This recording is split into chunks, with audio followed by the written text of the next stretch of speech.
ዩቲዩብ ሰብስክራይብ ላረጋችሁ ሰዎች 100,000 ብር ሰጣለሁ ብዬ ነበር ለ10 ሰውና የሚቀጥለው ላይ እንግዲህ ከካሳ ጋር ጨምርበታለሁ። ሰዎችን ጨመር አረጋለሁ።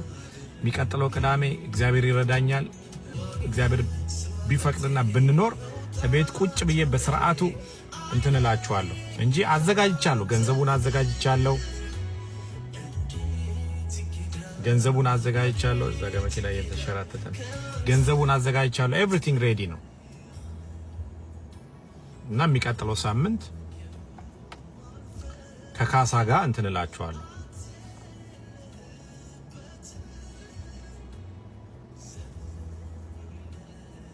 አሁን ለምን አይሆንም? አሁን መንገድ ላይ ከመንገድ ወጥቼ ነው ያለሁትና ልደርስ ነበረ፣ ግን በረዶ ወርዶ መኪና እየተንሸራተተ በአት አክሲደንት ነው መንገድ ላይ ያለው። እኔ ደግሞ ለእናንተ ለመድረስ ብዬ እየነዳው ነበር፣ ግን መኪና እየተንሸራተተ እየዞረ ነው። ደግሞ እኔ መኖር አለብኝ አይደለ?